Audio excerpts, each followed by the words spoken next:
Who's this tall drink of trouble? This is Nomad. He helped us get home. Excuse me, it's ma'am. This game has some dents to buff out, obviously, but who wouldn't expect a game like this to have bumps? Apparently quite a few people. When I go into a game, I try not to have high expectations, especially for nowadays. This game has bugs, this game has issues, but there are more important factors everyone is forgetting. Games aren't just judged by story and bugs and all that other ramble, so let's get into why I actually like this game.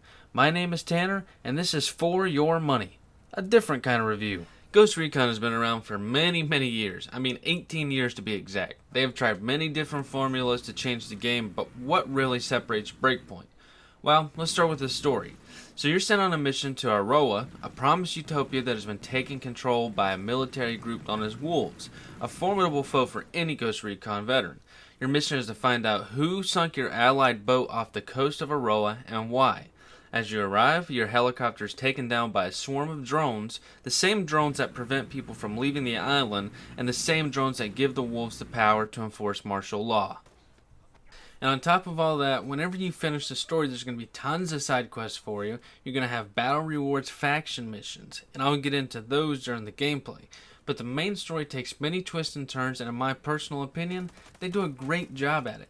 No, it's not the best story, but it is deeper than other Ghost Recon stories. The villains also add to the formula of this game. Most notable is John Bernthal as the main antagonist, Walker. Now, he nails his performance and he delivers that villain persona that I love to see and a lot of people also love too. You will see some Ubisoft formula here for sure as well. Back in Assassin's Creed days, they love for you to tail someone. In Breakpoint, they love for you to interrogate people to find more information on your objective. Does it get annoying? Not exactly. It's nowhere near as annoying as falling down hills. So let's get into gameplay, and this section is going to be hefty.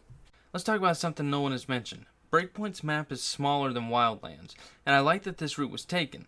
Wildlands was great fun to be had, but the map was just too vast. So you may finally have your chance to actually beat this game. One big separator from this game's predecessors is the looting. Wildlands allowed you to gather intel on weapons throughout the map, and then you could just go get it.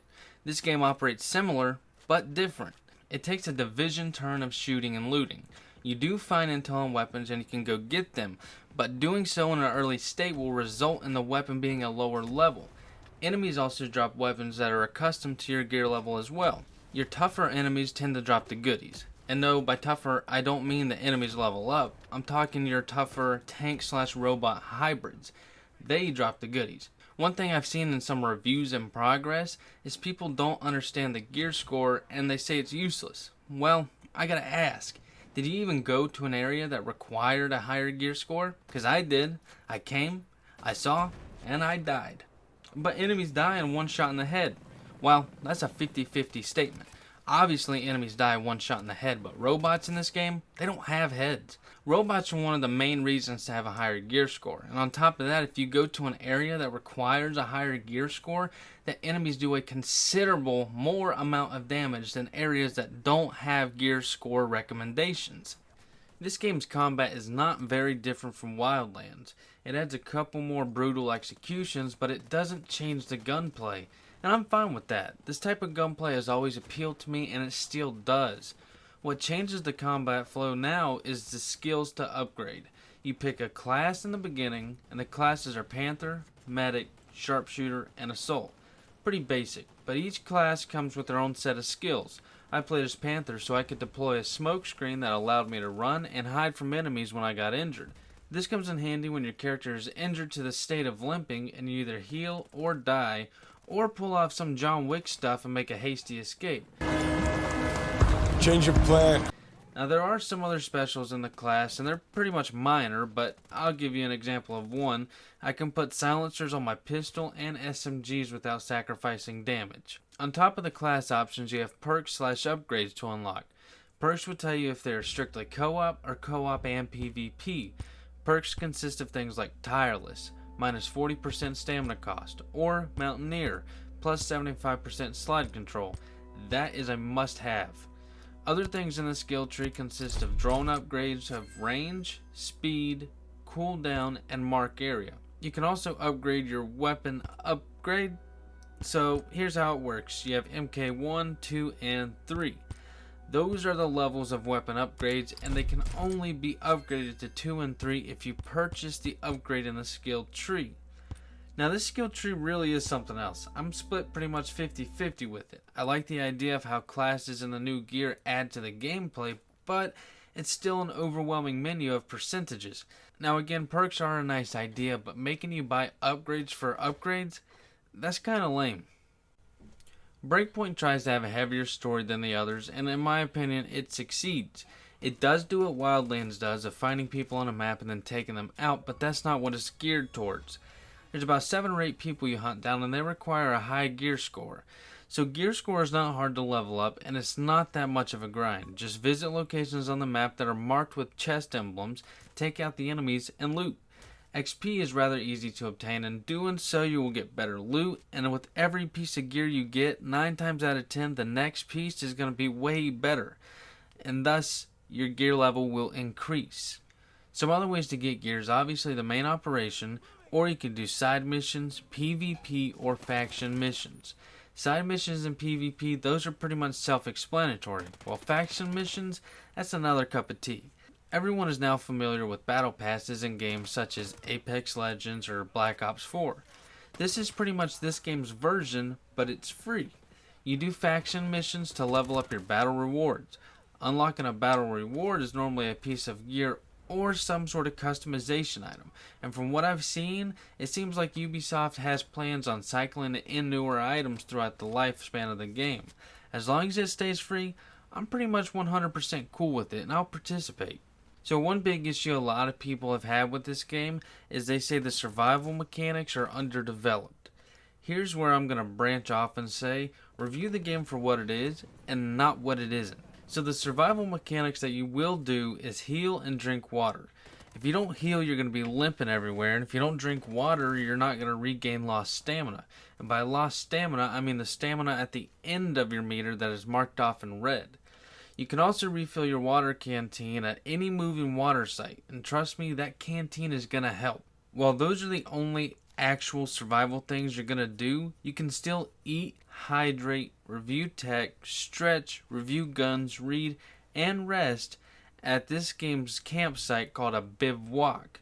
There are tons of bivouacs around the whole map, and bivouac is pretty much a fancy word for camp. Before I get into that, let me explain the survival-esque stuff. In doing these things like eating, for example, you're now going to be plus 40% more resistant to injuries. No, this isn't survival, but it's literally called preparation. Many times I've come back to the bivouac to eat or stretch so me and my team can reevaluate our failed plan based on whatever stats we just increased.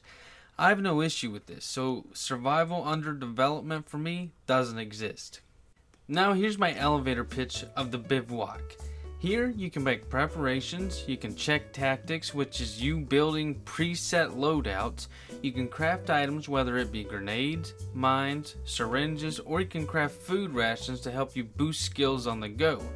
You have the game shop where you can buy weapons, equipment such as clothes, grenades, rocket launchers, vehicles, paints for your guns, your face, I mean it's literally just the store. And then you have a garage where you can spawn whatever vehicle you want once you leave the bivouac. Once you click leave, you can pick what time you want to leave. Let's get into another issue people have with this game, and I don't exactly agree with at all. Erewhon. Erewhon is this game's safe haven. You come here to visit important people for the main operation, as well as faction and side missions. Faction missions reset every day, so you're most likely going to be here at least once a day. The big issue that GameSpot specifically stated they had was that Erewhon was geared towards microtransactions. Well, let me tell you, GameSpot, you're wrong. So let me show you the microtransactions in Erewhon. Yeah, saying this place is geared towards microtransactions is wrong. It's in the shop section where it belongs, place-wise. Really no microtransactions belong in games at all, but let's talk about this game's micros. So this game's micros consist of weapons, customization items, in-game currency, and buying the upgrade to upgrade your guns. Jesus Christ, am I reading that right?